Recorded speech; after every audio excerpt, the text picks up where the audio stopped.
Today we're going to predict the top 5 teams for the upcoming 2020 season. In addition, I'm also going to try and convince myself that one of these spots belongs to the Packers.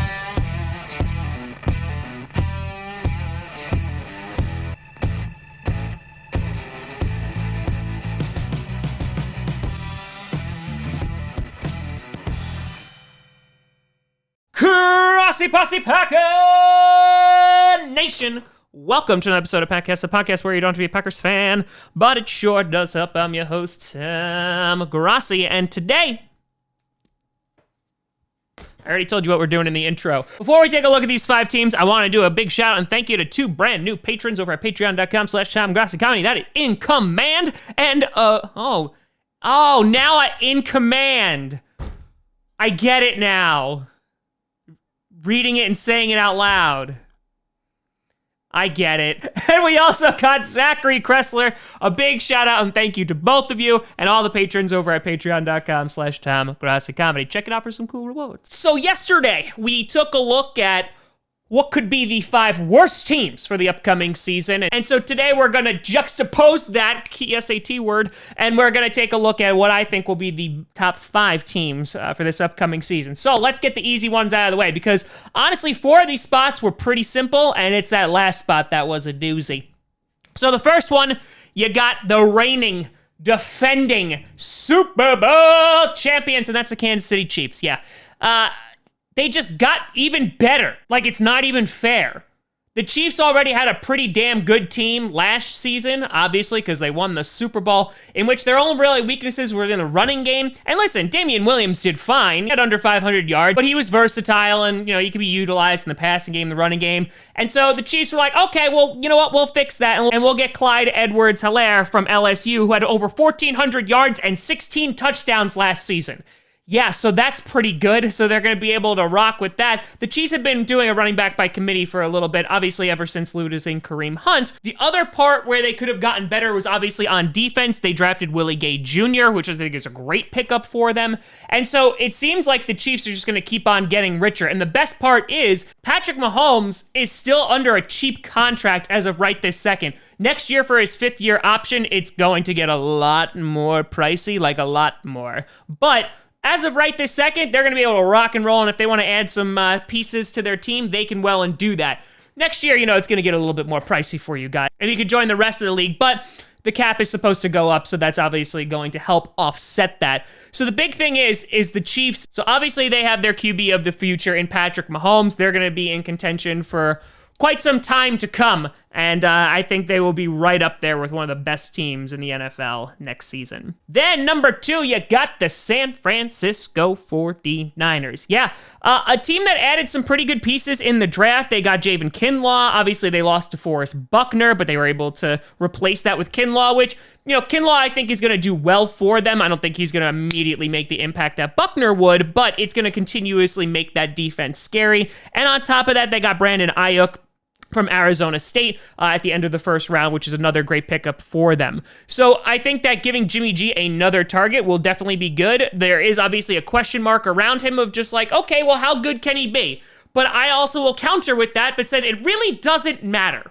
I mean, he flat out won a few big-time games last year. Obviously, could have played better in the Super Bowl. Didn't do anything in the NFC Championship game because he didn't have to. But he's the reason that they won that last game against the Rams, and he's the reason that they won against the Saints. And so I'm not counting Jimmy G out, but I'm also kind of just saying it really doesn't matter how well or he plays, because they're going to be able to win without him, with that dominant defense, with that ground attack. And then if Jimmy G plays well, watch out, because this team is going to be in the Super Bowl again then. Then number 3, you got the Baltimore Ravens. Yeah, I don't really put a whole lot of merit into strength of schedule, but if you do, they have the easiest strength of schedule. Lamar Jackson is the reigning MVP. The guy was obviously lighting up teams last year. They have a pretty great passing attack. They have a good ground attack with Mark Ingram, which then they decided to add J.K. Dobbins to. They had a weakness at linebacker, which then they added Patrick Queen to. I think the Ravens had one of the best drafts that you could possibly have. They also got guys like Malik Harrison as well. This is a team that obviously got run over by the Titans in the divisional round, and they were able to address defensive tackle in the draft. But I still have some concerns over their run defense, but overall, I think this is a very balanced football team. They still have Lamar Jackson under a super cheap contract, so they're going to be able to put weapons around him continuously, and I think that they'll be in contention. Then number 4, you got the New Orleans Saints. Now, a lot of this is going to depend on if Drew Brees doesn't regress. I don't think he will. Obviously signing a little short-term contract with them to finish out his career, in the twilight of his career. But I think that it also doesn't matter again. No, it's not because I believe in Taysom Hill. But when he went out, Teddy Bridgewater was able to step in and they were able to do pretty damn well because they have such a dynamic offense. Michael Thomas, Alvin Kamara, they have a team around it. They just added Emmanuel Sanders to make that offense even scarier. The defense, they got Zach Bowen, which I think is going to be a good pickup. I think he was a steal for where they got him. So that will be a great addition to their defense. They're going to be in a division where, there can be some very high-powered offenses. Obviously, with Tom Brady coming to town, we're going to see how they are going to be able to contend with that. But I'm also just not ready to crown the Buccaneers yet. So I think the Saints will continuously be in contention for a playoff spot. Now, before we get to number 5, and everyone hates me, here are my honorable mentions. It was a race between 5 teams for me to this number 5 spot. First, we just mentioned them, the Buccaneers. I think that the Buccaneers are a good team. I think that with the addition of Tom Brady, obviously with guys like Gronkowski, they have the other offensive weapons. I think that they could be good. However, I'm also not ready to put a complete and total crown on the Buccaneers just yet. I still think they have some holes. Their run defense is good, but in that secondary, I also think that I'm not totally completely convinced about Tom Brady doing well at 43 years old. I might get crucified for that, but I'm not ready to be like, oh my God, they've gone from here all the way up here just yet without them playing. Then you have the Dallas Cowboys. I know, the Cowboys. Just because under Mike McCarthy, I think they're going to be a better football team. They had a pretty damn good draft, got some steals. That offense, which was already doing amazing work last year, is just going to continue upon that. Dak Prescott's the big question here. Is he going to, reach a deal? Is he going to sit and hold out? Or is Andy Dalton going to be there behind center? That's the big question mark. But with that strong offensive line, Zeke coming back, I think that offense will still be able to keep them in contention. And plus, they're in the NFC East. Besides the Eagles, there's really no one else there.